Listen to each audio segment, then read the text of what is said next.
les Français ont le droit de savoir ce qu'ils boivent. Nous constatons aujourd'hui qu'Alexis Kohler, le secrétaire général de la présidence de la République, n'est pas venu à la convocation que nous lui avons fait parvenir. L'Élysée a décidé de jouer la chaise vide.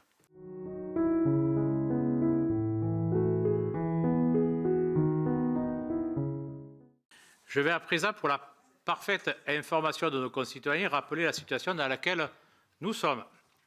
À la lecture des documents transmis par le secrétaire général de la présidence, Alexis Kohler, il est apparu que la présidence de la République, au travers de la personne du secrétaire général, avait été approchée à plusieurs reprises par le groupe Nestlé, que le secrétaire général avait rencontré les dirigeants du groupe ou était en contact téléphonique avec eux sur la question des eaux en bouteille jusqu'à une date très récente, c'est-à-dire même pendant les travaux de notre commission d'enquête, que le secrétaire général de l'Élysée avait suivi au moins une partie du dossier et ménagé des facilités de contact à Nestlé au sein des administrations de l'État. Nous avons donc souhaité que M. Kohler s'explique sur ce document devant notre commission. M. Kohler vient de nous indiquer qu'il refusait de déposer. Nous nous sommes interrogés avec le rapporteur sur la pertinence d'une saisine de la justice. Notre souci depuis le début de cette affaire et de nos travaux est d'établir une véritable transparence sur un dossier qui n'a cessé de faire l'objet de dissimulation au public à certaines administrations, voire à la représentation nationale. Dans ce cadre, il nous a semblé que la meilleure réponse à faire à la dérobade du secrétaire général de l'Élysée était de rendre publics les documents sur lesquels il refuse de s'expliquer. Notre commission d'enquête vient de décider à l'unanimité de suivre cette proposition. Notre rapporteur va donc vous donner communication des documents les plus significatifs. Ces documents seront ensuite insérés en annexe de notre rapport et mis à disposition des internautes sur la page Internet de la Commission. Nous aurons fait preuve de vérité et de transparence jusqu'au bout. Monsieur le rapporteur, vous avez la parole. Je vous remercie, Monsieur le Président. La situation est exceptionnelle, vous l'avez dit.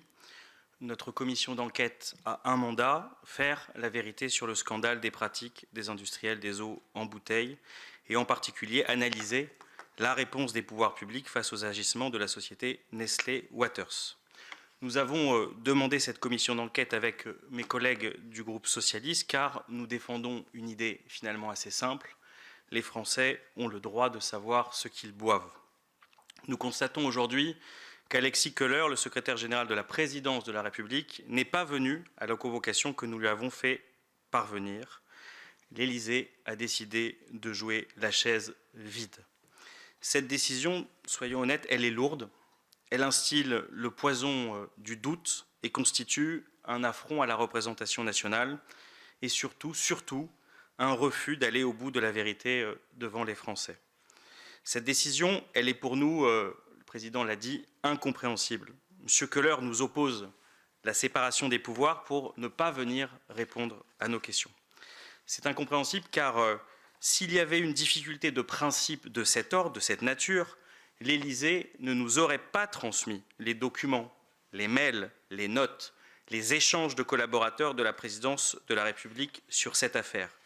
Comment accepter de transmettre de tels documents alors et dire qu'ils ne font pas obstacle à la séparation de pouvoir et refuser de venir devant nous pour discuter de tels documents?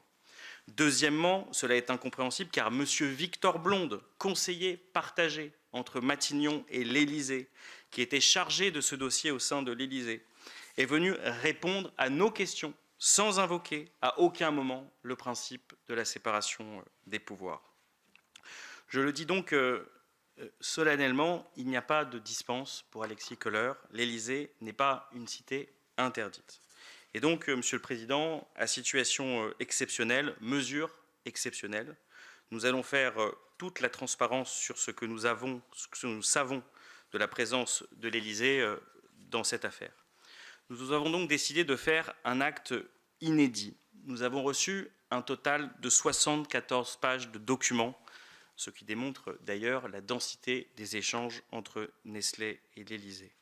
Je vais vous présenter dans quelques instants le contenu des documents les plus significatifs et qui sont issus de la présidence de la République.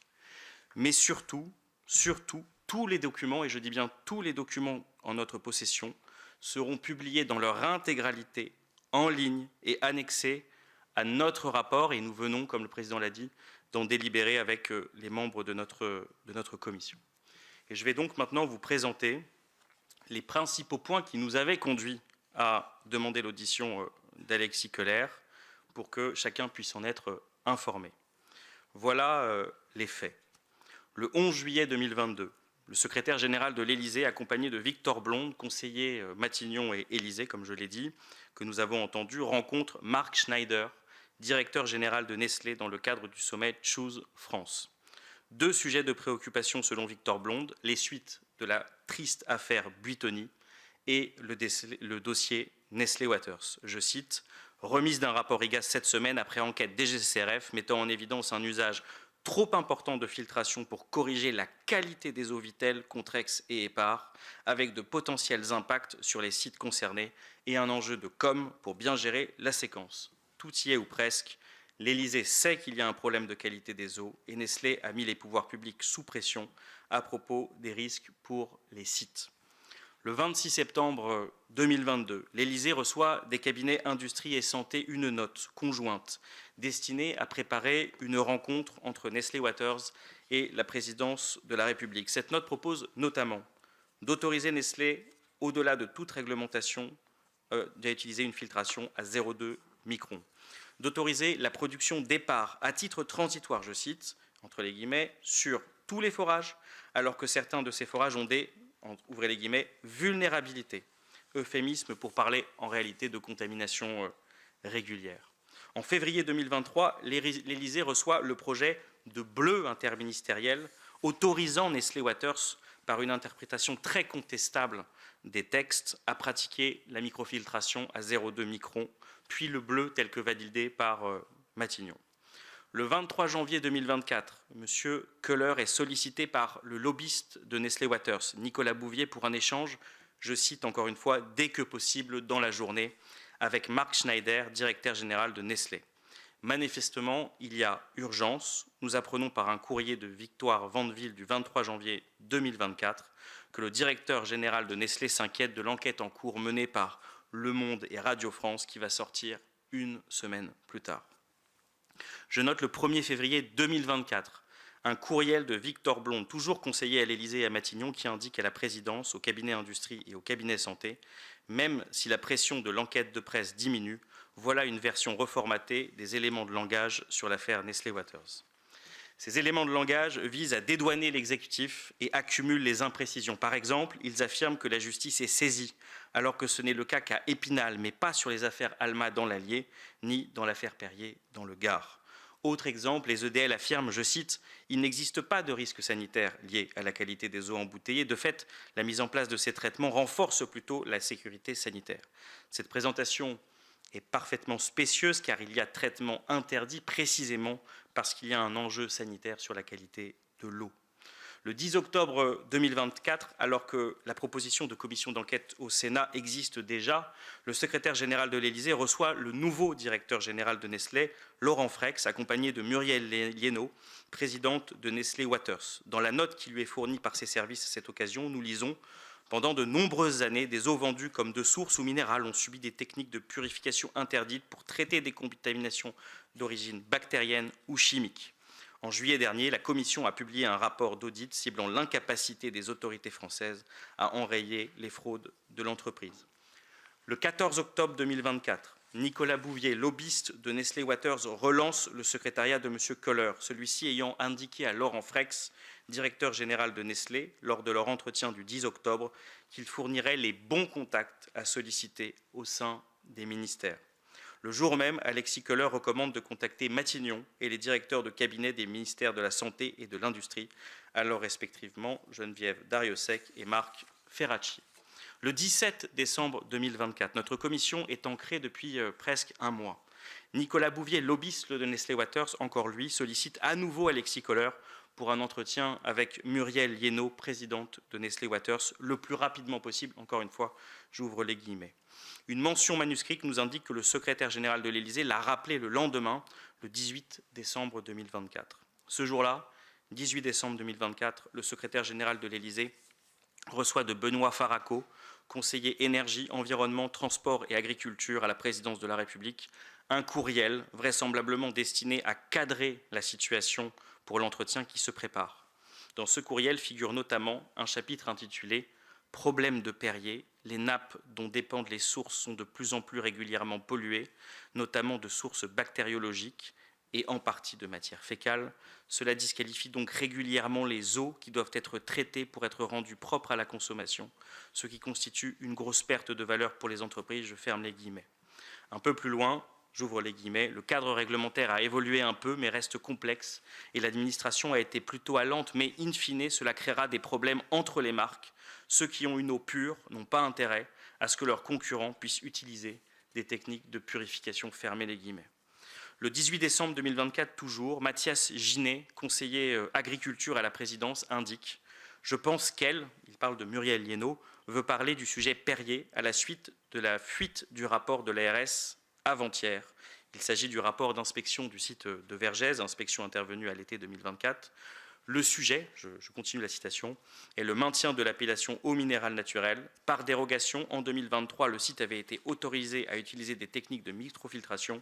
L'ARS considère que ce n'est pas aligné avec l'appellation et que cela ne règle que partiellement le sujet de la qualité sanitaire de l'eau. Forte présence, ce qui est écrit, de virus, et ce que nous aurions aimé pouvoir confirmer de manière régulière, qui ne sont pas éliminés par la filtration.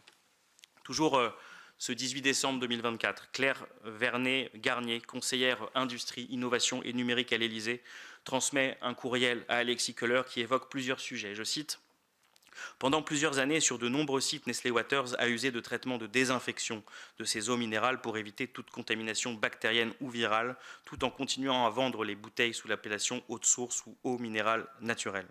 Sur les forages de Vergès dans le Gard, marque Perrier, des contaminations bactériennes et ou virologiques épisodiques se produisent. Par conséquent, Nestlé doit recourir à des filtrations, ce qui a un rôle de désinfection en contradiction avec la directive UE de 2009. Et ces filtres étant inopérants sur les virus, n'a pas de solution évidente aux contaminations virologiques épisodiques. Et un rapport de l'IGAS de l'été dernier estime que l'entreprise doit donc envisager un arrêt de la production d'eau minérale naturelle sur le site de Vergès. Je m'arrête là. Il me semble, à la lecture de ces documents, que les choses sont assez claires. La présidence de la République était loin d'être une forteresse inexpugnable à l'égard du lobbying de Nestlé. Au contraire, les contacts sont fréquents et l'Élysée ouvre les portes de certains ministères au groupe suisse.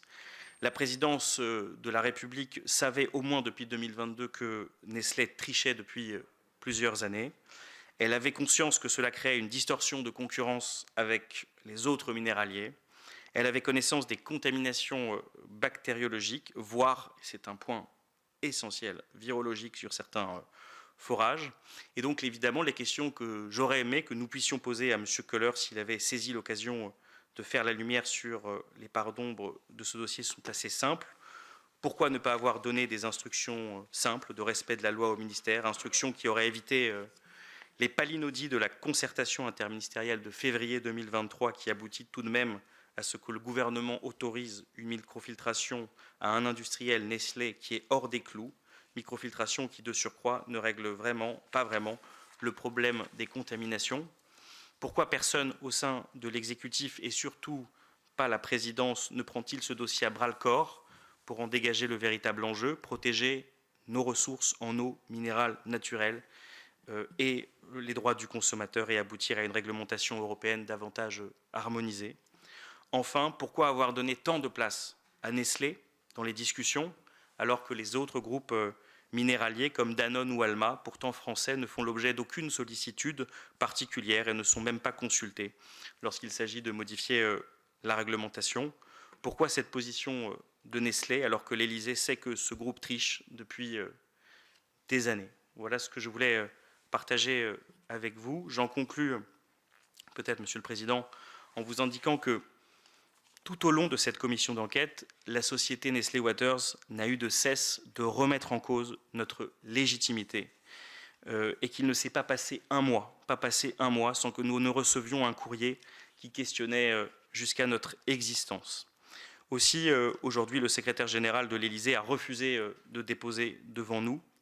Il faut, je le crois, d'urgence conforter conforter les pouvoirs des commissions d'enquête parlementaires.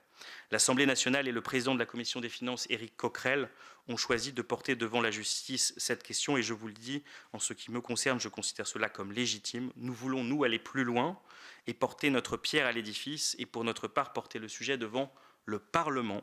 Nous proposerons dans le cadre de ce rapport de notre commission d'enquête une modernisation de l'ordonnance du 17 novembre 1958 pour que les pouvoirs du Parlement soient respectés. Le fait de rendre des comptes est au fondement de notre légitimité démocratique depuis au moins la Déclaration des droits de l'homme de 1789. Nous allons remettre le Parlement au milieu du village et je vous remercie, Monsieur le Président, de m'avoir permis de faire cette déclaration.